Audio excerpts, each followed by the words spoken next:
Shalom, shalom, shalom, bien-aimés du Seigneur, nous bénissons le Seigneur, notre Dieu, alléluia, pour son amour, sa bonté, sa fidélité dans nos vies. Et nous nous retrouvons pour ce culte spécial, c'est un culte de Pâques, le culte pascal. Amen. Et nous sommes extrêmement heureux de la grâce que le Saint-Esprit nous accorde là, d'être en vie, en bonne santé. Amen. Pour donc le célébrer, car lui seul est digne d'être célébré. Amen. Et donc, euh, et donc, nous allons donc mettre le focus aujourd'hui sur justement la célébration donc pascale, pour que nous puissions nous rappeler donc un certain nombre de choses extrêmement fondamentales pour la foi. Amen. Et donc, tu peux noter le thème donc de ce culte pascal-là. Amen. Il est intitulé Expérimenter la puissance de la résurrection. Amen. Expérimenter la puissance de la résurrection. Et nous nous appuyons donc, mon frère, ma soeur, sur Luc chapitre 24 là. Luc chapitre 24, versets 38 à 39. Je lis la parole de Dieu. Il dit, c'est Jésus-Christ, notre Seigneur, qui parle. Il dit, mais il leur dit, pourquoi êtes-vous troublés? Et pourquoi ces raisonnements s'élèvent-ils dans vos cœurs? Voyez mes mains et mes pieds, c'est bien moi. Touchez-moi et voyez, un esprit n'a ni chair ni os, comme vous voyez que j'en ai. Alléluia. Amen. Et donc, ces paroles ont été dites quand le Seigneur donc a apparu donc aux disciples là. Amen. 3 jours après donc sa mort. Et nous commémorons donc Pâques. Alléluia, tu comprends. Nous célébrons donc Pâques. Amen. Et c'est une grande fête dans la foi en Christ, dans le royaume de Dieu. Pourquoi? Et comme dit l'apôtre Paul, si Christ n'était pas ressuscité, notre foi est vaine. Tu comprends, mon frère, ma soeur. Noël, c'est bien. Noël nous rappelle la venue de Christ sur terre. Mais si Christ n'avait pas accompli donc ce plan merveilleux donc de rachat et de salut de l'humanité, on serait donc perdu. Tu comprends? Mais gloire soit rendue à notre Seigneur pour son amour, alléluia, qui a été manifesté par ce que Christ donc a fait. Amen. Et donc, je voudrais vraiment que tu puisses comprendre que Pâques n'est pas simplement une histoire d'aller au temple ou à l'église, mais tu dois vraiment entrer en toi-même et comprendre le sens profond donc de Pâques et l'expérimenter, parce qu'au fond, il ne s'agit pas de se rappeler simplement un souvenir, mais il faut vivre le mystère qui est attaché donc à Pâques dans la vie présente. Il y a une actualité. Dieu est le même hier, aujourd'hui et éternellement. Amen. Donc, ce qui s'est passé à travers le mystère pascal, cela doit se refléter dans nos vies aujourd'hui, pas demain, mon frère, ma soeur. Ça doit se refléter dans ta vie. Et donc, tu dois pouvoir expérimenter également le mystère de la Pâque. Amen. Je prie qu'il en soit ainsi dans nos vies au nom de Jésus. Amen. Donc, tu vas voir, nous allons, par la grâce du Saint-Esprit, développer 4 points à la lumière donc des Saintes Écritures. Le premier point, c'est de comprendre justement le sens de la Pâque juive dans l'Ancien Testament. Dans le deuxième point, par la grâce du Saint-Esprit, nous verrons le sens de la Pâque chrétienne dans la Nouvelle Alliance, dans le Nouveau Testament. Et le troisième point, mon frère, ma soeur, nous allons voir comment expérimenter concrètement dans nos vies quotidiennes la puissance de la résurrection de Christ. Et enfin, quatrième point, alléluia, nous allons voir comment nous devons, en tant qu'enfants de Dieu, fêter, d'accord, la fête de Pâques. Amen. Comment célébrer donc Pâques. Amen. C'est ce que le Seigneur, comment donc les Saintes Écritures nous recommandent donc la célébration de Pâques. Amen. Et donc, tu peux noter ce premier point-là. Quel est le sens de la Pâque juive dans l'Ancienne Alliance, dans l'Ancien Testament? Amen. Dans Jean chapitre 2, verset 13 là, et donc dans ce chapitre-là, il est écrit donc que Jésus s'était rendu au temps de Jésus quand il était venu sous sa forme Alléluia.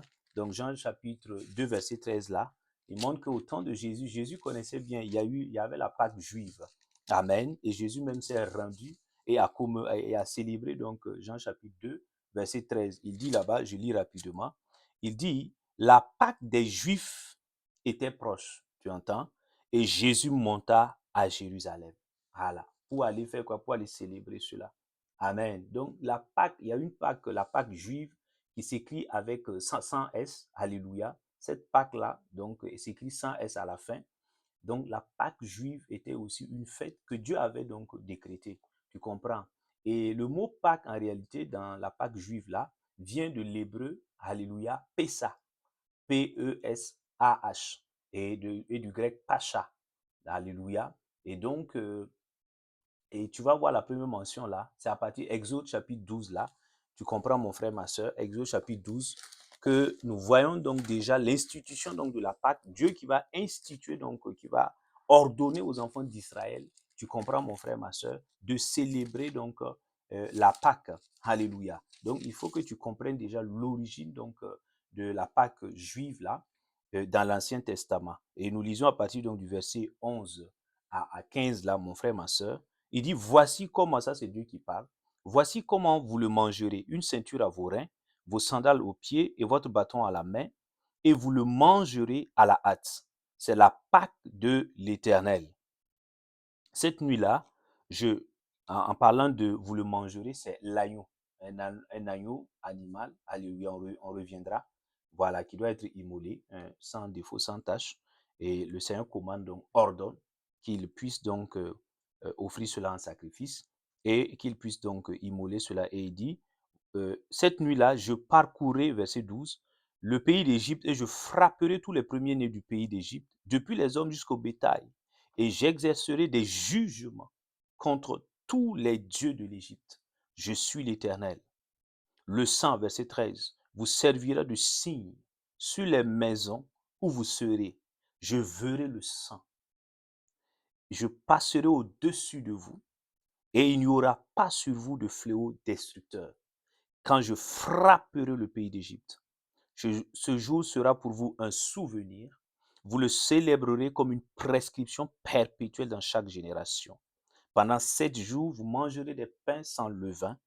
Dès le premier jour, vous supprimerez le pain de vos maisons, car toute personne qui mangera du pain levé, du premier jour au septième jour, sera retranchée d'Israël. Amen. Donc tu vois, c'est une prescription. Et quelle est donc, alléluia, je te rappelle un peu le contexte pour que tu comprennes. Israël, en son temps, était donc, alléluia, ils sont en esclavage en Égypte, alléluia, sous le règne de Pharaon. Et ils passent de nombreuses années là-bas en esclavage. Est-ce que tu comprends? Et ils souffrent terriblement. Et Dieu, dans sa miséricorde, quand les années furent accomplies, Dieu envoya Moïse donc pour être donc ce libérateur-là, et il va aller. Mais Pharaon donc va résister à Moïse et à Dieu. Alléluia. Mais c'est Dieu lui aussi qui voulait manifester sa gloire en durcissant le cœur de Pharaon. Donc ce qui va se passer dans ce processus de libération, euh, Dieu va à un moment donné, il va décréter, il va dire, il va frapper donc l'Égypte par des plaies, un certain nombre de fléaux, donc des sauterelles, de la mort, etc. Beaucoup de choses, il va faire par l'accomplissement de grands miracles. Et cela va effrayer Pharaon et donc les Égyptiens. Et justement, lorsque donc on va compter les différents fléaux qui vont se manifester à travers donc Moïse, ce qui va se passer lorsqu'on arrive au 10e fléau, à la 10e plaie, c'est la mort des premiers-nés. Alléluia. Dieu va décréter qu'il va frapper tous les premiers-nés en Égypte. Or que les enfants d'Israël étaient en Égypte. Alléluia. Et donc, c'est ainsi donc que Dieu dit maintenant, voilà, pour, alléluia, en vue donc de vous d'épargner donc la mort aux enfants, donc aux premiers-nés donc des enfants d'Israël là. Et donc, on va instituer la Pâque. Alléluia. Dieu va dire de célébrer, d'instituer donc cette Pâque-là. Amen. Et qu'est-ce qui va se passer? En réalité, tu peux noter, mon frère, ma soeur, qu'il y a 2 éléments essentiels dans la Pâque juive. Il y a 2 éléments essentiels. Quand nous lisons les Saintes Écritures, nous voyons 2 éléments fondamentaux. Le premier élément, c'est la qualité de l'agneau immolé. Oui. Donc Dieu va demander, Amen. Notre Dieu est merveilleux. Il aurait pu secourir donc sans passer par ce protocole-là, mais c'est lui qui institue ce protocole-là. Amen. Et cela avait une grande finalité. Tu vas le découvrir bientôt. Donc, première chose qui est très frappante, premier élément fondamental que tu dois retenir concernant la Pâque juive, c'est que quand on regarde, Dieu demande un agneau, tu vois, le verset 5 là, Exode chapitre 12, verset 5, il dit, ce sera un agneau sans défaut, mâle, âgé d'1 an. Vous pourrez prendre un agneau ou un chèvreau. Alléluia. Qu'on va offrir, qu'on va donner en offrande. Tu comprends? Qu'on va immoler. Ça, c'était un animal. Dans ce premier élément, et tu dois le noter, c'est très très important pour la suite. Deuxième élément, c'est l'effet du sacrifice. Quelle est la conséquence que ce sacrifice-là va produire? Dieu dit que lorsqu'ils vont accepter, ils vont obéir et ils vont immoler l'agneau sans défaut, là, sans tâche, ce qui va se passer, c'est que lui, il va les préserver de son jugement. Parce que lui, il va exercer un jugement sur Pharaon et sur l'Égypte en frappant donc tous les premiers-nés de mort. Donc, il va les préserver de la mort, il va les préserver du jugement, de sa colère. Tu comprends? Et tu peux le lire dans Exode 12, verset 12 à 13. Amen. Et deuxième effet, quel est l'effet, donc, la conséquence de ce sacrifice-là? C'est que ce sacrifice-là, Dieu va passer par ce sacrifice pour libérer, alléluia, pour libérer Israël de l'esclavage de Pharaon en Égypte. Oui. Et tu vois, Exode chapitre 12, verset 31, nous lisons rapidement, tu vas voir. Il dit maintenant, quand ils ont respecté la Pâque, ils ont immolé l'agneau, voici ce qui va se passer. Dieu va commencer effectivement à frapper. Et cela, donc, regarde la réaction donc, de Pharaon. Il dit, Exode chapitre 12, verset 31, il dit, dans la nuit même, le Pharaon appela Moïse et Aaron et leur dit, levez-vous, sortez du milieu de mon peuple, vous et les Israélites aussi. Allez, servez l'Éternel comme vous l'avez dit. Verset 37. Les Israélites partirent de Ramsès pour Sukkot au nombre d'environ 600 000 hommes de pied sans les enfants. Donc ça, il y a eu plusieurs tentatives pour partir. Chaque fois, Pharaon dit à Moïse, oui, partez. Après, il les retient par une autre tactique. Mais à la 10e plaie, quand Dieu a frappé par la mort, c'était tellement violent. Pharaon a dit, c'est bon, non, non, cette fois-ci là, non, non, ma décision est irrévocable, partez maintenant. Donc, il était contraint de libérer les enfants d'Israël de l'esclavage. Donc, tu vois, donc quel est le sens? Quel est le sens de la Pâque juive que les Juifs continuent donc de célébrer jusqu'à aujourd'hui? C'est que, alléluia, c'est une célébration et Dieu l'a institué. Tu peux lire ça dans Deutéronome chapitre 16, verset 1 là. Dieu a institué, c'est une fête, alléluia, qui a pour finalité de célébrer le souvenir. Alléluia. Voilà, on veut se souvenir de ce que, alléluia, de la libération d'Israël, de l'esclavage en Égypte par l'Éternel Dieu, le Dieu vivant. Tu vois? Donc, c'est une fête de souvenir pour se souvenir que c'est Dieu qui est venu, alléluia, dans sa grâce et dans sa miséricorde et qui a libéré son peuple, le peuple d'Israël, de l'esclavage de Pharaon en Égypte.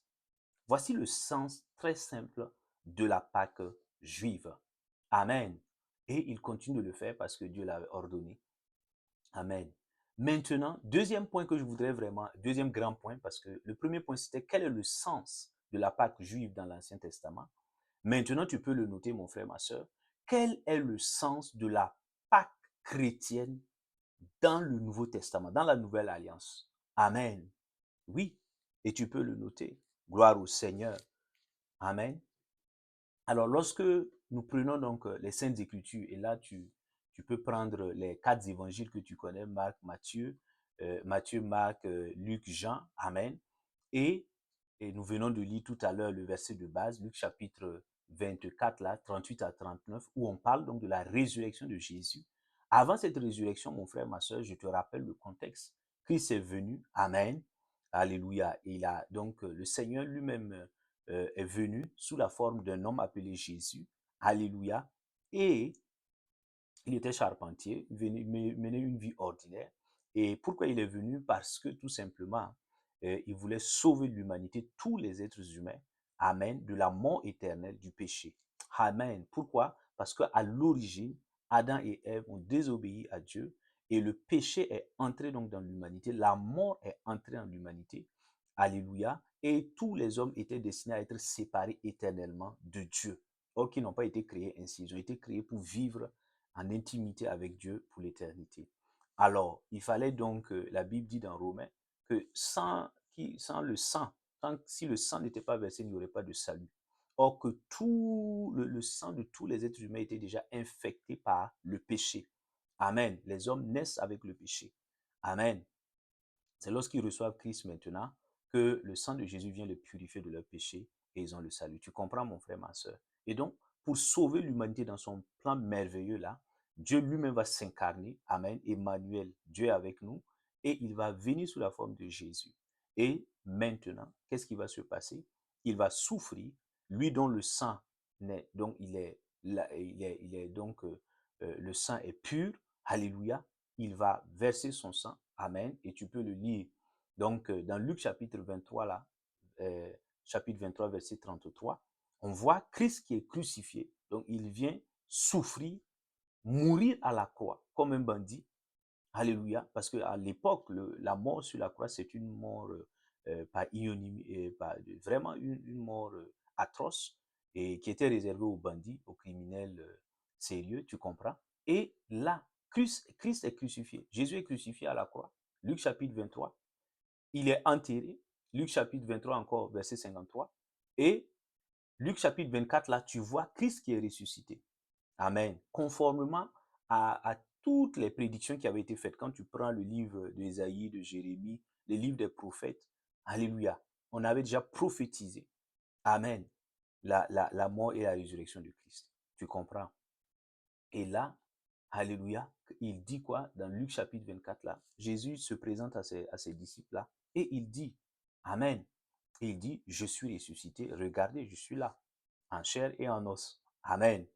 Et, également, de la même façon, à l'instar à l'image donc de la Pâque juive, la Pâque chrétienne qui s'écrit avec S, alléluia, à la fin, il y a dans cette Pâque-là, tu dois comprendre deux éléments fondamentaux. C'est vraiment une analogie extraordinaire que Dieu fait. Tu dois comprendre la qualité de l'agneau, alléluia, et également la conséquence donc du sacrifice qui a été fait. Amen.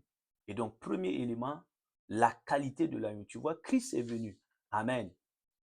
Et, alléluia, Jésus-Christ est venu là, tu vois, et il a été qualifié de quoi? C'est l'agneau. Amen. Il est l'agneau de Dieu, sans tache ni défaut. Et nous le lisons dans 1 Pierre, mon frère, ma soeur, 1 Pierre chapitre 1 là, verset donc 17 à 18. On va lire donc ce passage là pour que tu vois. 1 Pierre chapitre 1, verset 18 à 19 là, qu'est-ce qu'il dit là-bas? Il dit, nous lisons la parole de Dieu, il dit, vous savez en effet que ce n'est point par des choses périssables, argent ou or, que vous avez été rachetés de la vaine manière de vivre, héritée de vos pères. Mais c'est par le sang précieux de Christ, comme d'un agneau sans défaut et sans tache. Alléluia. Tu entends? Dans l'Ancien Testament, dans la Pâque juive, il fallait un agneau animal qui soit immolé et qui soit sans défaut. Et Christ va venir parce que son sang est pur. Alléluia. Tu vois, on le qualifie d'un agneau sans défaut et sans tache. Tu vois. Et quel est donc, Amen. Et tu le vois, même dans 1 Corinthien, nous pouvons lire dans 1 Corinthien pour appuyer cela. Tu vois, Paul va le rappeler dans 1 Corinthien là, chapitre 5, verset donc 7 là. Tu peux le noter. Amen.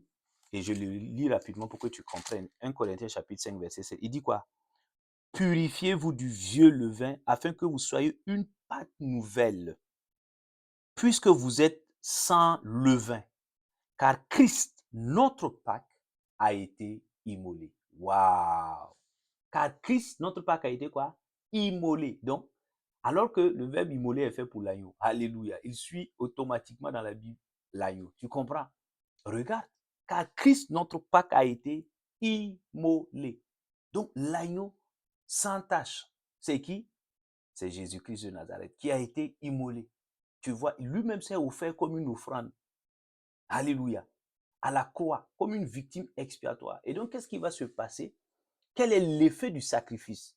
Si tu te rappelles bien, dans la Pâque juive, là, je t'ai dit que lorsqu'on immolait, avec l'immolation de l'agneau, cela a permis à Dieu de faire quoi? De préserver donc le peuple juif, Israël, du jugement de la colère divine, mais ça les a permis aussi, alléluia, d'être donc les bénéficiaires donc de la libération, amen, de l'esclavage qu'ils vivaient sous Pharaon. Mais qu'est-ce qui va se passer ici? Quels sont les effets du sacrifice que Christ a fait à la croix? Lui qui est l'agneau de Dieu, sans tache, sans défaut. Il faut le noter, il y a deux effets, alléluia, deux conséquences très très importantes et tu dois le noter. Amen. C'est que Christ également, par son sacrifice là, le sacrifice, alléluia, euh, en effectuant donc ce sacrifice à la croix là, qu'est-ce qui se passe? La première conséquence, c'est que le sacrifice de Christ, et tu peux le noter, nous a préservés, alléluia, de la colère divine. Oui, il y a une colère. Dieu, alléluia, a une certaine colère qui est liée à quoi? Qui est liée au fait que le péché est là, abondant dans la vie des gens. Et ça irrite ça irrite le Seigneur. Amen. Et mais par son sacrifice, nous sommes protégés. Quand tu crois au sacrifice de Christ et tu reçois le Seigneur, tu n'es plus sujet, tu n'es plus soumis à la colère divine. Non, tu es épargné de la colère divine. Amen. Le jugement de Dieu ne s'exerce plus à ton égard. Regarde, alléluia. Et il est dit quoi? 1 Thessaloniciens chapitre 1, verset 9 là, mon frère, ma soeur. 1 Thessaloniciens chapitre 1. Nous allons le lire, verset 9 à 10 là, tu comprends? Il est extrêmement important que tu comprennes ces choses-là pour pouvoir avancer. 1 Thessaloniciens chapitre 1, verset 9. Qu'est-ce qu'il dit? Il dit, on raconte, 1 à 10, on raconte à notre sujet quel accès nous avons eu auprès de vous et comment vous vous êtes convertis à Dieu en vous détournant des idoles pour servir le Dieu vivant et vrai et pour attendre des cieux son Fils qu'il a ressuscité d'entre les morts, Jésus, qui nous délivre de la colère à venir. Waouh! Qui nous fait quoi? Qui nous délivre de la colère à venir. Waouh, tu vois? Qui nous délivre? Jésus-Christ ressuscité.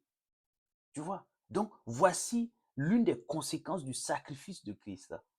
Il nous préserve parce que quand, alléluia, oui, parce que à cause de l'abondance du péché dans le monde, cela donc crée la colère divine. Amen. Et il dit, mais par ce sacrifice-là, il nous délivre de la colère divine à venir.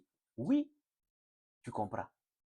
Donc, ça, c'est la première conséquence. La deuxième conséquence, c'est que par le sacrifice, alléluia, Christ, notre Pâque a été immolé, il s'est lui-même offert comme un sacrifice là. Qu'est-ce que ça a eu comme conséquence? Mon frère, ma soeur, tu peux le noter. C'est que ça nous a libérés.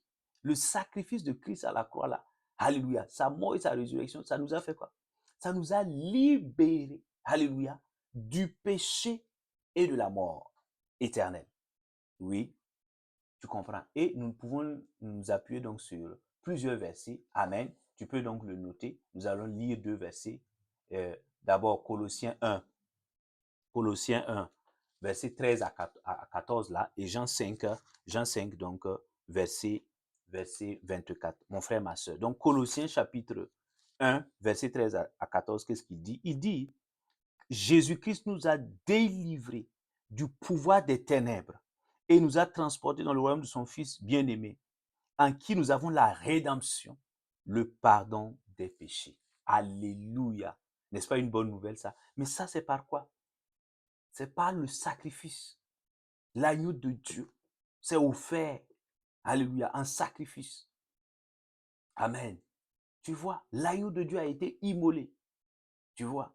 Et il dit quoi? Jean 5, tu peux encore compléter. Jean chapitre 5 là, verset 24, mon frère, ma soeur.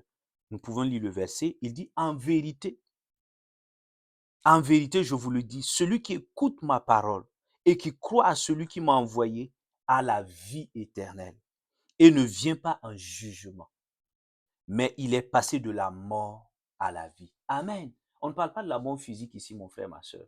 Amen. Parce que nous sommes tous pèlerins sur cette terre. Et un beau jour, alléluia, nous allons mourir physiquement. On parle de la mort spirituelle. Amen. Pour l'éternité. Alléluia. Donc, après cette vie-là, il y a tout un temps qu'on appelle l'éternité. Vas-tu le passer avec Dieu ou vas-tu le passer donc dans la géhenne, dans le feu qui ne s'éteint pas? Alléluia. Pose-toi la question, mon frère, ma soeur. Quelle est, après cette vie terrestre-là, alléluia, où vas-tu passer l'éternité? Regarde. Et il dit, par le sacrifice de, comme l'agneau de Dieu a été immolé, Cela nous a permis, il nous a libérés. Le péché était en nous. C'est lui qui était notre maître, qui nous conduisait donc à désobéir à Dieu, à faire le mal. Et la Bible dit le salaire du péché, c'est la mort, la séparation éternelle avec Dieu. Tu comprends? Et mais là, lorsque nous acceptons l'œuvre que Christ a accomplie à la croix, lorsque nous acceptons ce sacrifice-là et nous le recevons, alléluia, nous sommes délivrés de l'emprise du péché, nous sommes délivrés, amen, nous ne sommes plus appelés pécheurs, nous sommes devenus saints et justes devant Dieu, et alléluia, et nous avons la vie éternelle. Nous avons l'assurance que lorsque nous quittons cette terre-là, physique-là, nous rejoignons Papa bon Dieu dans son paradis. Amen. Et je prie pour toi qui m'écoutes là, que si tu n'as pas encore reçu le Seigneur Jésus, que d'ici la fin donc de ce message-là, que le Saint-Esprit te convainque afin que tu reçoives le Seigneur Jésus comme ton Sauveur et comme ton Seigneur. Amen. Afin d'hériter la vie éternelle, afin donc de sortir de l'esclavage du péché, afin de sortir de l'esclavage de la mort. Amen. Au nom de Jésus. Et donc, tu comprends mon frère, ma soeur. Donc, le sens, je te résume ça pour que nous puissions avancer. Le sens donc de la Pâque chrétienne dans la Nouvelle Alliance, dans le Nouveau Testament, c'est que, alléluia, nous célébrons Pâques, la Pâque chrétienne, alléluia, pour nous souvenir, alléluia, de la libération de l'humanité, de l'esclavage du péché et de la mort, par l'œuvre que Christ a accomplie, a achevée à la croix. Est-ce que tu comprends? Oui. Donc, nous voulons nous souvenir également. Amen. Mais tu vois qu'il y a ici, entre la Pâque juive et la Pâque chrétienne, il y a une nuance. Amen. Donc c'est ça. Et tu dois bien, ça doit rester en toi. Amen. Et tu dois toujours garder ça dans ta conscience. Être conscient de cela. Parce que c'est une vérité fondamentale. Paul le dit. S'il n'y avait pas la Pâque, la foi chrétienne n'a aucun sens. Ça n'a aucun sens. Tu comprends? Alléluia. Mais parce qu'il y a la Pâque, nous avons la victoire. Alléluia. Nous marchons dans la sérénité, dans l'assurance. Amen. Gloire au Seigneur Jésus. Je prie que tu aies cette bonne compréhension-là, dans le nom puissant de Christ Jésus.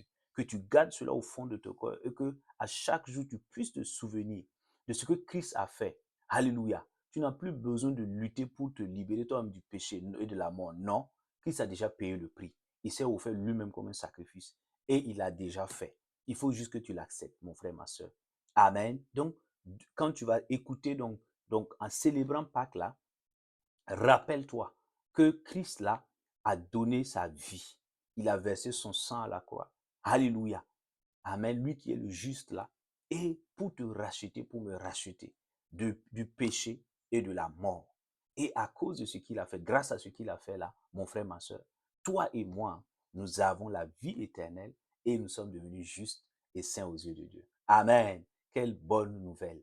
Et troisième point, tu peux le noter, mon frère, ma soeur, comment expérimenter aujourd'hui la puissance de la résurrection de Jésus-Christ. Oui, c'est de cela qu'il s'agit, mon frère, ma soeur. Il ne s'agit pas de se rappeler avec un air nostalgique, en pleurant, en ayant donc des lotus pour pleurer abondamment. Non, ce qui s'est passé, alléluia, nous devons en tirer des leçons, amen, pour pouvoir vivre le mystère de la Pâque. Oui, ça ne sert pas comment célébrer cette Pâque si tu n'es pas capable d'en tirer des leçons. Si toi et moi, nous ne sommes pas capables d'en tirer des leçons et avoir des applications concrètes dans nos vies. Regardons nos vies. Toi et moi, regardons, analysons, faisons un examen de conscience. Qu'est-ce qui se passe dans nos vies? Beaucoup, nous disons que nous sommes enfants de Dieu. Nous venons à l'église, au temple. Mais regardons nos vies. Souvent, nous sommes encore esclaves. Esclaves du péché. Nous sommes dans le mensonge, dans l'hypocrisie, dans la haine, dans la jalousie. Nous sommes esclaves. Ça, c'est le péché. Nous sommes esclaves. Nous sommes dans la débauche, dans la masturbation, dans la fornication, dans l'adultère. Regarde. Tu vois, ça, c'est le quotidien de nos vies. Regarde. Nous sommes souvent esclaves de la maladie. Les médecins ont dit qu'il y a un cancer, qu'il y a un AVC, qu'il y a une hypertension, qu'il y a un syndrome de ceci, de cela. Et nous l'avons accepté, nous l'avons intériorisé et nous avons dit ma maladie. Regarde, tu es devenu esclave de la maladie. Regarde là. Regarde. Nous sommes esclaves des démons. Ils viennent même souvent. Tu sens, pendant que tu dors, tu sens une présence même alléluia, qui t'oppresse. Ils viennent souvent en songe même, se révéler. Tu as peur, tu ne peux plus dormir. Tu es esclave des démons. Tu es esclave. Souvent, tu ne veux pas faire le mal. Tu sens une pulsion qui te pousse à aller commettre des meurtres, à aller faire des choses extraordinaires. Regarde, regarde. Nous sommes esclaves de la pauvreté sous toutes ses formes. Pauvreté spirituelle, pauvreté émotionnelle, pauvreté financière. Regarde, nous devons examiner nos vies. La Pâque, il ne s'agit pas de dire oui, alléluia, le Christ est ressuscité, il est vraiment ressuscité, le tombeau est ouvert, on chante tel cantique. Non, mon frère, il faut actualiser le message. C'est de ça qu'il s'agit. Tu ne peux pas continuer à vivre dans l'esclavage. Tu es en train d'insulter Christ. Tu es en train de blasphémer. Non, je n'exagère pas. Tu vas dire au docteur, oui, oui, je n'exagère pas. Comment le Fils de Dieu va se donner lui-même un sacrifice pour te libérer, pour me libérer du péché et de la mort, pour nous libérer de tout ce qui était comme un joug dans nos vies. Et toi, tu n'as pas lu Galates 5:1. Va lire. Il dit quoi? C'est pour la liberté que Christ vous a affranchis. Il nous a affranchis. Il nous a affranchis. Il t'a affranchi, il m'a affranchi. Mais d'où cela vient-il que nous soyons encore esclaves?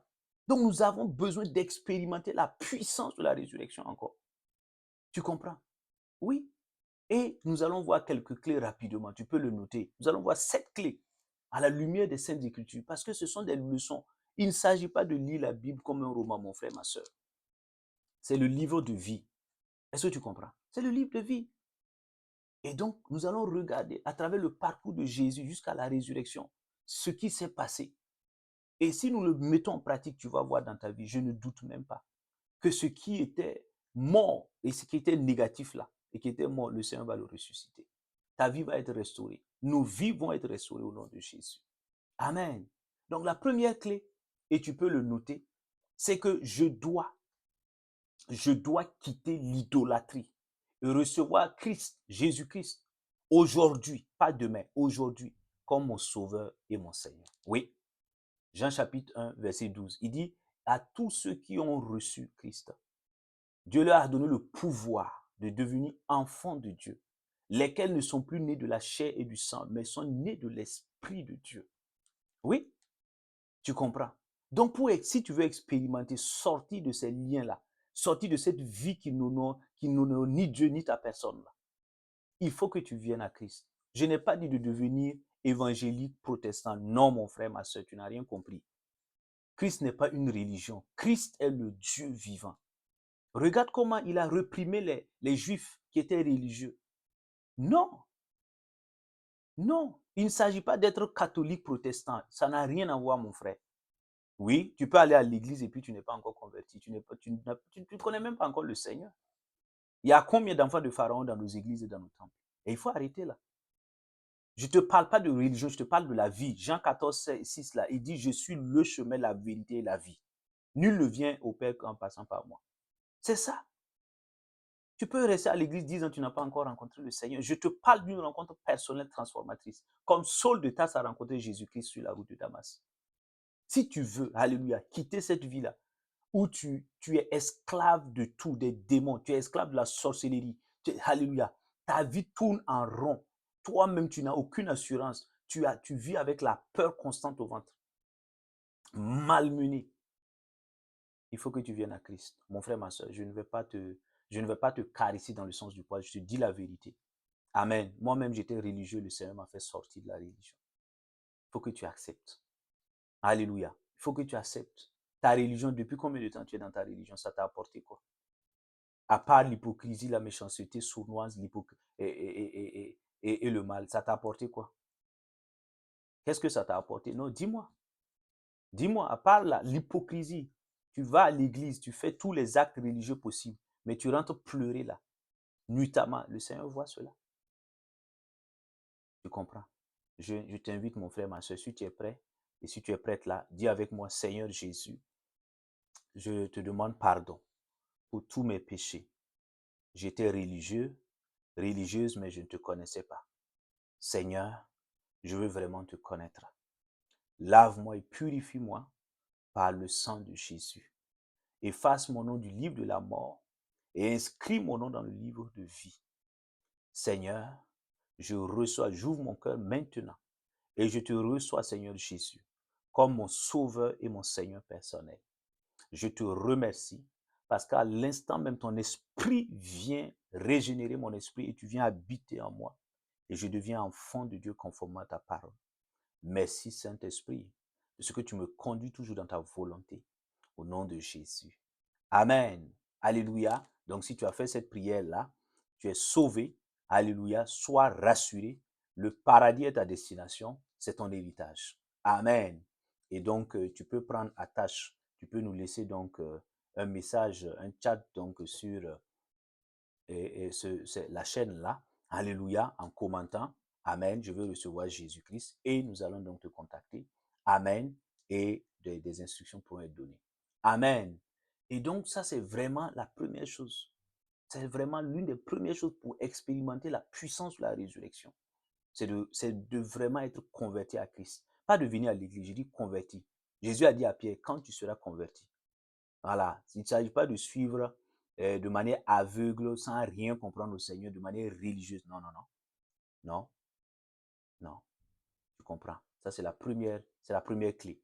La deuxième clé, et puis tu peux le noter, c'est que toi et moi, nous devons renoncer pour vivre le mystère de la Pâque, la puissance de la résurrection aujourd'hui dans nos vies. Toi et moi, nous devons renoncer à nos propres volontés. Alléluia. Et nous soumettre à la volonté parfaite de Dieu. Amen. Donc, je dois renoncer à ma propre volonté. J'ai une volonté qui ne coïncide pas toujours avec la volonté de Dieu. Donc, je dois renoncer. Et ça fait très mal. Oui, mais c'est l'une des conditions nécessaires. Tu ne peux pas vivre la puissance de la résurrection de Christ, la restauration qu'implique la puissance de la résurrection. Amen, dans ta vie, si tu refuses de renoncer. Oui, je te dis très clairement la vérité de la parole de Dieu. Si tu refuses de renoncer, tu ne vivras pas cela. Non, peu importe ce qu'un bishop, un archibishop va te dire. Oui, tu comprends.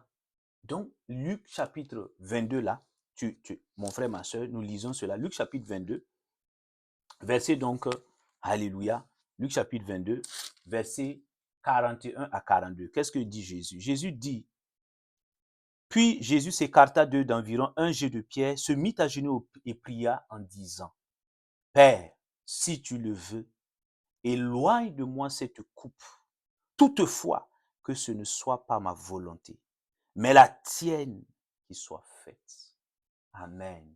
Waouh. Regarde, Jésus dans sa dimension humaine. Regarde ce qu'il dit. Tellement il souffrait. Il souffrait dans sa chair. Mais il dit, Père, non pas ma volonté, mais ta volonté. Tu vois, tu veux, alléluia, expérimenter la guérison.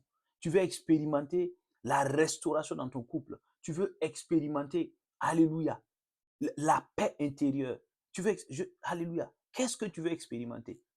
Quel est le miracle que tu veux expérimenter? Mais tu ne veux pas renoncer à ta volonté. Non, regarde. Interrogeons nos vies. Le mariage, oui, mais c'est toi qui veux montrer à papa, bon Dieu, le conjoint qui te convient. C'est toi qui veux lui dicter la manière de faire. L'enfantement, c'est toi qui veux montrer à papa, bon Dieu, que c'est la fille qui est la voie, que c'est je ne sais quel autre examen qui est la voie. Non, regarde. Et tu veux expérimenter cela. Parce que tu as attendu suffisamment, selon toi.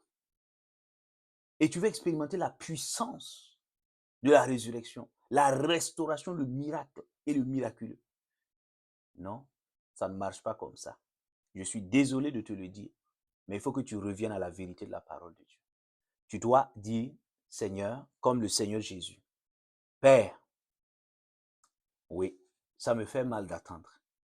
Mais si c'est ta volonté, j'attendrai pas avec amertume, mais avec joie. Et je reçois au nom de Jésus. Selon ta volonté parfaite. Ce travail, Seigneur, si ce n'est pas ce que tu veux pour moi, je ne veux pas. C'est le travail que tu veux pour moi là que je veux. C'est la femme, le mari que tu veux pour moi là que je veux. L'enfant que tu veux pour moi là, c'est ça que je veux. Il faut, allez, tu ne peux pas expérimenter la puissance de la résurrection, le mystère de la Pâque, en voulant dicter à Dieu. Tu n'es pas plus sage. Arrête. Tu es en train de te ridiculiser là. Arrête. Tu es ridicule. Arrête de te ridiculiser. Les anges, les démons se moquent de toi. Satan rit de toi. Tu es dans un royaume. Le royaume de Dieu, c'est lui le maître, c'est lui qui donne le tempo. Tu dois te soumettre à sa volonté. Le Fils de Dieu lui-même ici, dans sa dimension humaine, a dit, Père, que ce ne soit pas. C'était tellement douloureux de monter à la croix. C'était douloureux de subir ces moqueries, ces flagellations. Regarde comment il a souffert. Lui qui était juste, il n'a rien fait de mal pour mériter ça. Mais il dit, Père, si c'est ce que tu veux pour moi, pour glorifier ton nom, Père, j'accepte. Et ça doit être ça ta prière. Regarde, il faut que tu arrêtes de vouloir aider Dieu. Il faut que tu arrêtes. Le jour où tu vas renoncer à ta propre volonté et te soumettre à la volonté parfaite de Dieu, tu vivras le miraculeux de Dieu. Tu vivras la puissance de la résurrection. Je prie qu'il en soit ainsi dans ta vie et dans ma vie au nom de Jésus. Amen. Troisième clé, et nous le voyons dans la vie encore de Jésus, nous nous inspirons de ce que le maître, notre maître a fait. Il dit dans Luc chapitre 23, 34 là, alléluia, et ça c'est la troisième clé, c'est que nous devons nous appuyer, toi et moi, sur le Seigneur pour pardonner sincèrement à ceux et celles qui nous offensent. Oui, c'est une autre clé pour vivre la puissance de la résurrection. Amen. Luc chapitre 23, 34. Alléluia. Qu'est-ce qu'il dit là-bas? Il dit, Jésus dit, je lis à partir du verset 33 pour que tu comprennes, il dit, lorsqu'ils furent arrivés au lieu appelé le crâne, ils le crucifièrent là, ainsi que les deux malfaiteurs, l'un à droite, l'autre à gauche. Jésus dit, Père, pardonne-leur, car ils ne savent pas ce qu'ils font. Alléluia. On te fait du mal. Et c'est toi qui invoques la miséricorde de Dieu pour eux. Alléluia. Regarde le modèle, l'exemple que notre Seigneur Jésus-Christ nous donne. Tu ne peux pas vivre, et je le répète, la puissance de la résurrection, le mystère de la Pâque qui amène une restauration totale dans nos vies. Alléluia. Si tu gardes un cœur rancunier, plein de rancune, plein de rancœur, plein de vengeance, non. Et j'ai dit, je n'ai pas dit que tu vas avoir toi-même ta propre force pour pardonner. Humainement, toi et moi, on n'est pas capable de pardonner. Non. Il faut que tu t'appuies sur celui qui a déjà pardonné. Alléluia. Oui, appuie-toi simplement. Tu dois dire, on t'a fait du mal, les proches t'ont fait du mal. Ils t'ont fait du mal. Regarde dans le travail, en famille, partout à l'église. Les gens t'ont fait du mal, ton conjoint, regarde. Mais si tu veux, alléluia, tant que tu vas refuser, si tu gardes ces choses-là, regarde pourquoi tu es malade. Pourquoi tu as cette hypertension? Pourquoi tu es tombé sous l'AVC? Pourquoi tu as ce cancer? C'est parce que tu as gardé cette personne-là dans ton cœur. Tu as gardé toutes ces personnes-là depuis ces années. Ça vaut 10 ans, 20 ans, 30 ans. Non, regarde, observe ta vie. Tu as gardé ça et ça a commencé à développer le cancer. Cancer du col de ceci, cancer de l'estomac, AVC, hypertension, hémorroïdes. Regarde, peu importe la maladie. Le jour où tu vas ouvrir ton cœur, mon frère, ma soeur, écoute-moi. Maman, papa, écoute-moi. Le jour où tu vas ouvrir ton cœur et tu vas dire, Seigneur, je n'en peux plus. Seigneur, donne-moi la force, je t'en supplie. Oh, je pardonne à ces gens-là. Comme toi aussi, tu m'as pardonné à la croix parce que je t'offense tous les jours. Seigneur, je les libère. Je les libère de mon cœur. Non, non, non, ils ne sont plus dans mon cœur. Je les libère, oh, par la puissance du Saint-Esprit. Je les pardonne, Seigneur. Qu'ils me pardonnent, qu'ils reconnaissent le pardon ou pas. Seigneur, non, je les pardonne de tout mon cœur. Je leur accorde mon pardon par la puissance de ton esprit, tu vas voir. Tu verras. La maladie va disparaître subitement, soudainement. Et tu vivras la puissance de la résurrection. Alléluia. Je prie qu'il en soit ainsi dans ta vie et dans ma vie au nom de Jésus. Amen. Ensuite, quatrième clé, il dit, alléluia, que si nous voulons vivre, les Saintes Écritures nous enseignent encore que si nous voulons vivre le mystère de la Pâque dans nos vies quotidiennes là, toi et moi, nous devons rejeter le doute et l'incrédulité. Luc chapitre 24, 9 à 11. Nous devons rejeter les doutes et l'incrédulité. Luc chapitre 24, verset 9 à 11. Qu'est-ce qui se passe? Il dit, Luc chapitre 24, verset 9 à 11, il dit, du tombeau, elles s'en retournèrent pour annoncer tout cela aux 11 et à tous les autres. C'était Marie-Madeleine, Jeanne, Marie de Jacques, Marie mère de Jacques, et les autres avec elle le dirent aux apôtres. Mais ces paroles, tu entends, leur apparurent comme une niaiserie. Et ils ne crurent pas ces femmes. Voilà. Tu entends? On vient leur dire, mais Jésus est ressuscité. L'ange leur a dit, il faut aller leur dire, Jésus est ressuscité. Ils suivaient Jésus. Et Jésus avait déjà prophétisé, il avait déjà dit d'avance qu'il fallait qu'il meure et qu'il ressuscite le 3e jour. Non. Quand les femmes sont venues leur annoncer, au niveau des apôtres, ils ont dit non, non. Ils sont restés dans le doute et dans l'incrédulité. Tu comprends? Nous sommes souvent l'image des apôtres au moment de la résurrection de Christ. Je ne vais pas te cajoler, je te dirai la vérité. Et la vérité, c'est que si toi et moi, nous restons dans les doutes chaque jour, nous sommes là, nous raisonnons. Oh si, est-ce que Dieu peut faire ça? Ah non, mon problème là, tellement, les médecins ont dit ceci, les médecins ont dit que je ne pourrais pas enfanter. Ils ont dit que j'ai telle maladie. La maladie là, est incurable. Et ah oui, je crois au miracle, mais ça là, ça, je pense que ce miracle là, je pense qu'il est difficile quand même d'avoir un tel miracle. Non, non, non, il faut que je fasse plusieurs examens pour qu'on regarde. Mon frère, ma soeur, tu es dans les doutes et dans l'incrédulité. Et il est dit dans le livre de Jacques que si un homme est comme ça, il est bâilloté par des doutes là, Dieu n'écoute même pas sa prière. Donc tu peux te croire enfant de Dieu, aller à l'église, aller à la chorale, mais tes pensées sont remplies, ton cœur est rempli de doutes et d'incrédulité. Tu ne vivras pas. Non, non, c'est pas, je ne te maudis pas, ce n'est pas une prophétie négative. Ce sont des conditions. Dieu marche par des principes et des lois. Tu comprends? Ils n'ont pas cru. Ils n'ont pas cru. Regarde une bonne nouvelle. On dit la puissance de la résurrection. Christ est ressuscité. Normalement, il devrait fléchir les genoux, tomber, dire Alléluia. Oh, le Seigneur est fidèle. Il nous avait effectivement dit et il a respecté sa parole. Courons, allons regarder. Non. La Bible dit qu'ils ont pris les propos des femmes là comme des niaiseries. Genre, elles ont certainement bu un peu trop d'alcool. Regarde. Et toi, face, je ne sais quel est le défi actuel auquel tu es confronté. Je ne sais pas par quelle épreuve tu passes. Est-ce la maladie? Est-ce l'attente du mariage? Est-ce l'attente d'un enfant? Est-ce l'attente d'un travail? Est-ce l'attente d'un ministère? Quelle que soit la chose, mon frère, ma soeur, écoute-moi. Qu'est-ce que c'est? Pourquoi tu laisses Satan t'insuffler ses doutes et dans tes pensées? Pourquoi tu reçois les pensées de doute là? Pourquoi tu les reçois? Pourquoi tu les gardes dans ton cœur? Pourquoi tu les acceptes? Jésus t'a donné, notre Seigneur, il t'a donné l'autorité. Non, tu ne pourras pas vivre. Écoute, il ne faut pas, regarde, il ne faut pas te flatter. Ne te flatte pas. Ne te flatte pas. Tu ne verras pas la puissance de la résurrection. Tu ne verras pas le mystère de la Pâque. Tu ne verras pas la main puissante de Dieu se déployer dans ta vie pour la restaurer. Si tu acceptes de rester dans les doutes et dans l'incrédulité. Il ne s'agit pas de dire oui, je crois. Non, tu n'as pas vu le monsieur dans la Bible là. Dis Seigneur, je crois, mais viens au secours de mon incrédulité. Écoute, c'est une disposition de cœur. Au fond de toi, toi-même, tu sais que tu ne crois pas. Au fond, non, non, assieds-toi là, assieds-toi. Regarde, examine ta vie, moi j'examine la mienne. Il ne s'agit pas d'être dans l'hypocrisie.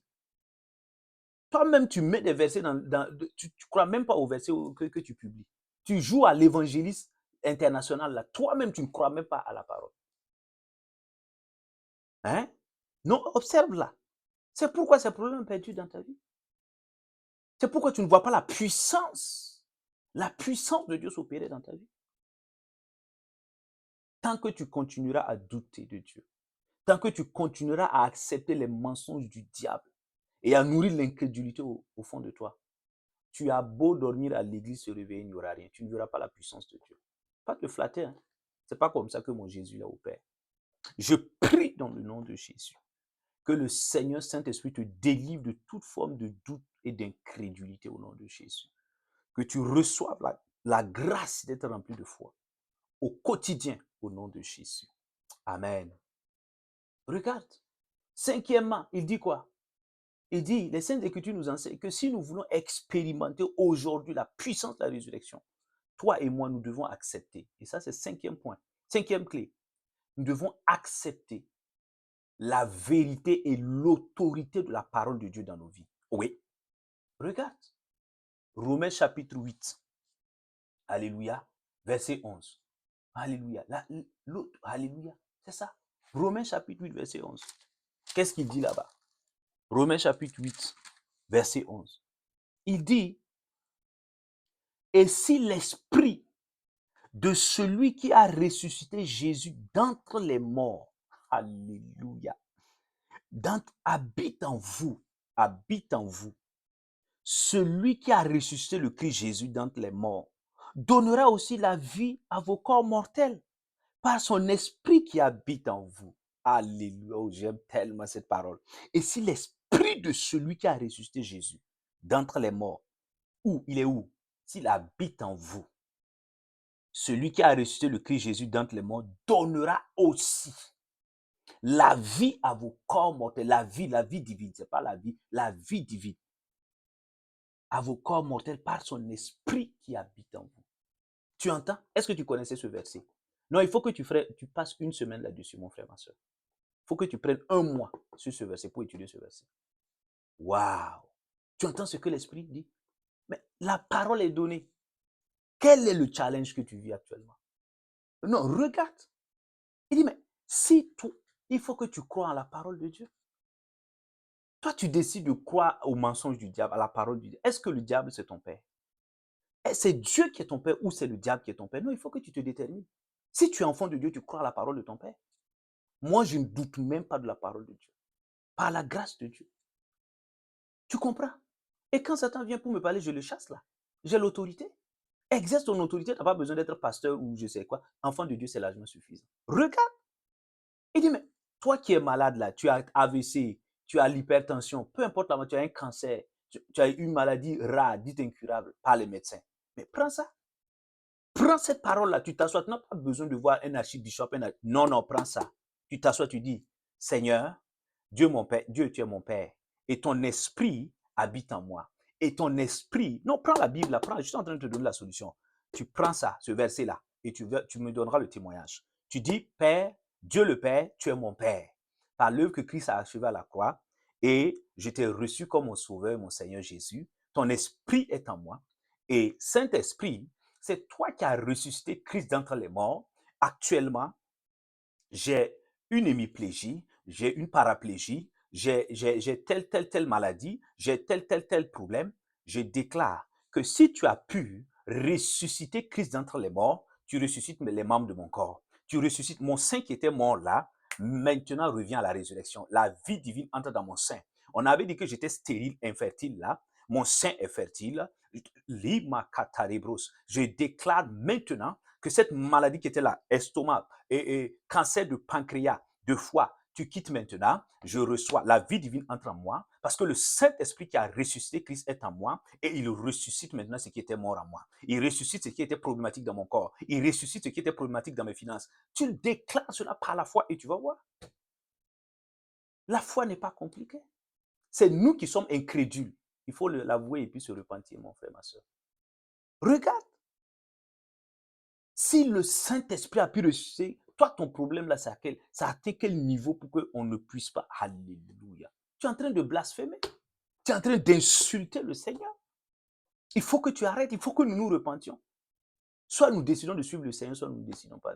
Nous laissons, nous devenons athées là. Il faut arrêter. Accepte. Il faut que tu acceptes la vérité. La vérité, c'est la parole de Dieu. C'est ce que Christ a dit là. C'est ça. Toi, tu dis que tu as la foi, tu ne crois même pas à la parole. La foi vient d'où? La foi vient de la parole de Christ. Tu ne connais même pas la parole. Tu ne connais même pas la parole. Tu ne crois pas à la parole. Tu crois aux paroles des médecins plus qu'à la parole de Jésus. Toi, tu sais combien de médecins ont des problèmes incurables si eux-mêmes ils ne viennent pas se repentir à Christ. Écoute là. Est-ce qu'un médecin, c'est ton Dieu? Celui qui a fabriqué l'utérus là est là. S'il a pu réussir, Christ est allé dans le séjour des morts. Il a fait sortir de là-bas. Toi, ton problème, c'est un petit problème de rien du tout. Arrête cette incrédulité-là. Alléluia, tant que, je le répète, tant que tu n'accepteras pas la vérité et l'autorité de la parole de Dieu dans ta vie, et que tu ne vas pas la proclamer sur ton problème, ton challenge, tu ne vivras pas la puissance de la résurrection. Il ne faut pas te flatter. Mais je prie dans le nom de Jésus que le Seigneur nous fasse grâce. Afin que tu acceptes la vérité de la parole de Dieu. Que tu commences à lire la parole pour découvrir. Tu ne connais même pas la parole. Assieds-toi pour connaître la parole. Et prends cette parole-là comme un médicament. Tu verras ce qui va se passer. Proclame la vérité de la parole de Dieu. C'est ça. Je prie qu'il en soit ainsi dans nos vies au nom de Jésus. Amen. Et regarde, 6e clé. Et c'est une continuité. Toi et moi, nous devons croire en la fidélité de Dieu. Alléluia. La fidélité. Tu connais? Luc chapitre 24, verset 44. Regarde. Qu'est-ce qui se passe? Luc chapitre 24, verset 44. Il dit, c'est Jésus-Christ notre Seigneur qui parle. Il dit, mais puis il leur dit, c'est là ce que je vous disais lorsque j'étais encore avec vous. Il fallait que s'accomplisse tout ce qui est écrit de moi dans la loi de Moïse, dans les prophètes et dans les psaumes. Tu vois, tout était prévu. Le plan divin, là, ce n'était pas un accident. La mort, la résurrection de Christ n'était pas un accident. Non. Ça a été déjà planifié. C'est dans le plan merveilleux du salut que Dieu avait prévu pour l'humanité. Regarde. Il dit, mais il fallait que ça s'accomplisse. C'est-à-dire, la parole de Dieu, quand Christ est mort, il est ressuscité là. Ce que Dieu a dit là, c'est ce qui s'est passé. Et la fidélité, c'est ça. C'est-à-dire que Dieu tient ses engagements. Ce qu'il a promis là, il le fait. C'est ça aussi être fidèle. Et donc, tu dois croire, tu dois accepter que ce que Dieu dit à ton sujet là, alléluia, que Dieu va le faire. Et ça, il ne s'agit pas d'être à l'église, de porter une croix ou pas. C'est dans ton cœur. Il faut que tu l'acceptes. Personne ne le voit, c'est toi seul et Dieu. Même ton pasteur ne voit pas. Oui, tu dois croire en la fidélité de Dieu. Et tu n'as pas lu dans Jérémie là. Va lire dans Jérémie chapitre 1. Verset, il dit, alléluia, je veille sur ma parole. Pour faire quoi? Pour l'accomplir. Est-ce qu'il a dit que lui, il dit et puis il ne fait pas? Non, va lire dans Nombre. Quand il dit, l'Éternel n'est pas un homme pour mentir, ni le fils d'un homme pour se repentir. Ce qu'il a dit là, sa main puissante l'accomplit. Non, mais il faut, regarde. La puissance de la résurrection viendra dans ta vie. Le mystère de la Pâque, tu vas l'expérimenter. Le jour où tu vas accepter de croire en la fidélité de Jésus-Christ de Nazareth. Oui. Oui. Et ça on prend pas, ça, on n'annonce pas ça au monde. C'est dans ton cœur. Donc, quand tu n'as pas, tu rentres dans la prière pour demander au Seigneur de te faire grâce afin que tu crois en sa fidélité. Ne compare pas parce que les hommes t'ont fait des promesses et ils n'ont pas tenu que Dieu est comme ça. Dieu n'est pas comparable à ces hommes-là. Non. Non. Si certains prophètes, pour certains gains, ont donné de fausses prophéties, ça ne s'est pas accompli. Ce n'est pas Dieu qui les a envoyés. Et ils se sont envoyés eux-mêmes pour certains intérêts personnels. Tu ne sais pas ça. Tu ne sais pas aussi qu'il y a des faux prophètes. Tu ne sais pas. Non. Regarde. Il faut que tu crois à la fidélité. Ça prendra le temps que ça prendra dans la souveraineté parfaite de Dieu. Mais Dieu le fera. Dieu le fera. Abraham a pris combien de temps quand Dieu a donné sa parole? Joseph, avant de devenir 17 ans à 30 ans, ça a pris combien de temps? Mais Dieu avait déjà donné à 17 ans, il dit, voici ce que tu vas devenir. Il a déjà montré sa destinée. Ça s'est accompli au bout de 2 ans. Il a fallu au moins 13 ans. Non, mais je ne dis pas que pour toi, ça va arriver 13 ans. Mais Dieu est fidèle. Dieu tient à sa parole, il veille sur sa parole. Tu dois croire en cela. Les médecins vont amener des discours. Des gens même de l'église, soi-disant des pasteurs, des enfants de Dieu, vont te donner des discours négatifs pour influencer ta foi. C'est Satan qui les a envoyés. Mais toi, tu dois croire en la fidélité de Dieu pour dire, mon Jésus là est fidèle. Ce qu'il dit, il le fait. Je l'ai entendu clairement me dire, dans sa parole, il est venu dans mon sommeil me dire, il est passé par quelqu'un me dit, je crois en ce qu'il m'a dit. C'est largement suffisant. C'est ça. Je prie qu'il en soit ainsi dans ta vie et dans ma vie, au nom puissant de Christ Jésus. Amen. Et pour terminer, la 7e clé, les Saintes Écritures nous disent que si nous voulons vivre, expérimenter la puissance de la résurrection de Christ dans nos vies au quotidien, qu'est-ce que devons-nous faire? Nous devons obéir aux instructions divines. Alléluia. Nous devons obéir aux instructions divines. Oui, Dieu parle. Dieu parle. Matthieu chapitre 28, 5 à 8 là, nous n'allons pas le lire. Mais là, l'ange a dit aux femmes là, mais allez-y, allez-y, annoncez, alléluia, que Christ est ressuscité. Oui, et elles ont obéi, elles sont parties avec joie pour annoncer. Elles ont obéi à l'instruction divine. Dieu, alléluia, Dieu aussi te donnera des instructions. Il viendra, il passera par divers moyens, divers canaux pour te donner des instructions. Il te dira, fais ceci ma fille, fais ceci mon fils. Souvent, ça va te sembler étrange, paradoxal, humainement bizarre, mais c'est là que réside. Dieu veut voir ton obéissance. Dieu ne conditionne pas. Il peut le faire sans te demander quelque chose. Il est tout puissant. Mais notre Dieu marche par la confiance. Et c'est en obéissant que Dieu sait que tu l'aimes et que tu lui fais confiance. C'est pourquoi il vient te demander ces petites choses-là. Il te dit de faire une offrande par-ci, d'intercéder pour telle personne, de te lever, poser tel acte prophétique. Ah oui. Mais si tu veux vivre la puissance de la résolution, il faudra que tu obéisses. Quand l'Esprit de Dieu va te parler, il faut que tu obéisses. Si tu restes dans la rébellion, tu ne le verras pas. Je prie que le Saint-Esprit nous fasse grâce. Que toi et moi, nous marchions dans l'obéissance aux instructions divines au nom de Jésus. Afin de vivre le mystère, la puissance du mystère de la Pâque. Au nom puissant de Christ Jésus. Amen. Et pour terminer, mon frère, ma soeur, nous terminons. Quatrième grand point. Comment, alléluia, devons-nous fêter la Pâque chrétienne? Oui, il y a des instructions. La parole de Dieu a déjà dit. Amen. Donc, et tu vas le noter, il y a 4 sous-points là. Nous allons aller rapidement. La Bible dit que, Amen, que nous devons, il y a une façon de fêter la Pâque. On ne fête pas par simplement une nourriture bien garnie, avec des boissons, avec dans le jeu. Non, non, non. Il y a une façon de vivre la Pâque. Et les Saintes Écritures ont donné la conduite à tenir. Donc, je fais juste un petit rappel pour que nous puissions l'appliquer au nom de Jésus. Amen. Nous lisons donc 2 passages. 1 Corinthiens chapitre 5, verset 7 à 8 et Romains chapitre 8, verset 34. Voici les 2 versets qui nous donnent la conduite à tenir.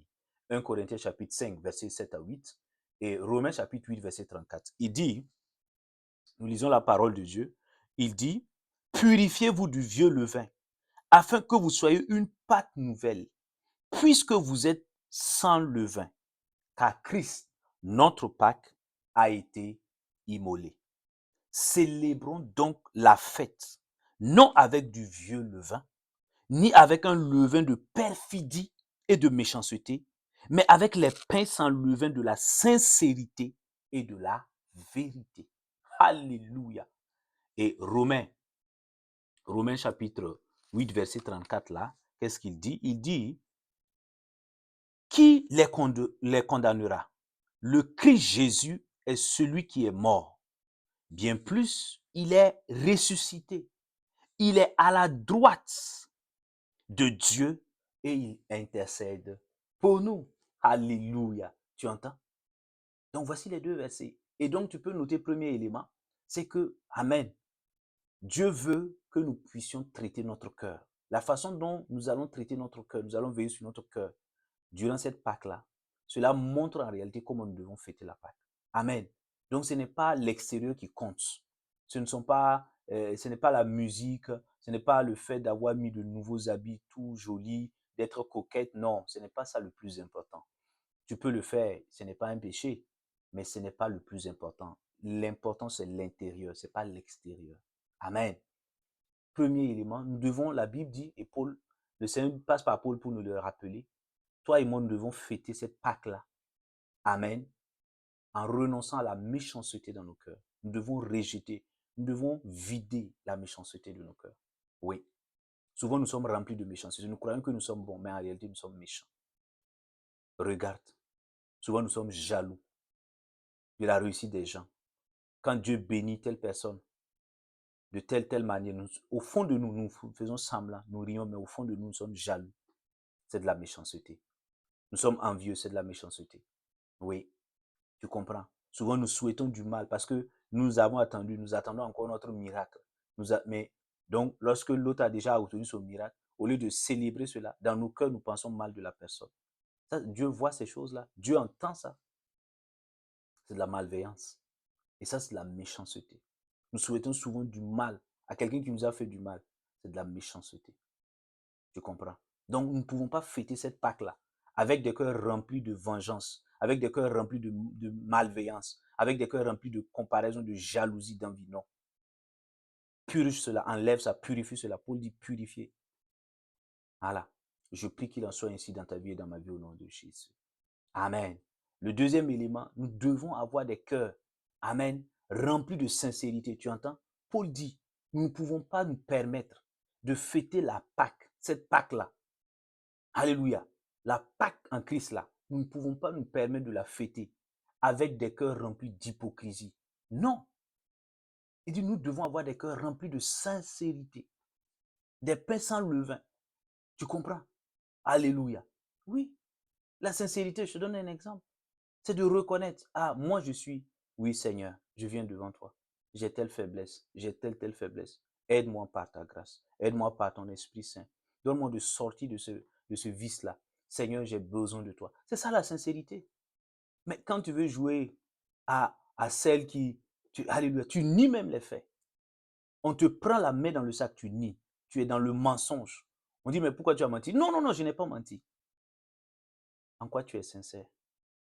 Lors de cette Pâque-là, vis dans la vérité, dans la sincérité. Il dit, alléluia, tu as entendu Paul? Paul le dit, dans la sincérité, en reconnaissant humblement tes fautes, tes erreurs, tes faiblesses. Ce n'est pas agréable, mais la sincérité paye. Dieu veut que nous puissions célébrer cette Pâque-là en ayant des cœurs remplis de sincérité. Amen. Que le Saint-Esprit nous fasse grâce. Que nous puissions nous éloigner de toute forme d'hypocrisie, de faire semblant, et que nous puissions revêtir les habits de sincérité au nom de Jésus. Amen. Et il dit troisièmement, nous devons mettre en pratique la vérité. Tu vois, Paul le dit également. La vérité, partout, dans tous les aspects, que ce soit dans nos pensées. Et la vérité ici, c'est la parole de Dieu. Amen. C'est la parole de Dieu. Ce que Dieu dit dans sa parole là, c'est ça qui est la vérité. Donc tu dois nourrir tes pensées. Je dois nourrir mes pensées avec la parole de Dieu. Tu comprends? Je dois parler. Alléluia. Je ne dois pas faire sortir des mensonges de ma bouche. Ce qui sort là doit être conforme, doit s'aligner sur la parole de Dieu. C'est ça. Mettre en pratique la vérité. Tu comprends? Même si cela va déplaire aux gens. Je ne peux pas me contenter des quand dira-t-on. Non. Non. Il faut que tu arrêtes ce flegmatisme-là. De mettre la priorité, de donner la priorité à, oui, les gens vont penser ceci, ils vont dire cela. Non. Tu comprends? Dans nos actions, que nous puissions agir dans la vérité. Loin de toute forme de corruption. Au nom de Jésus. Amen.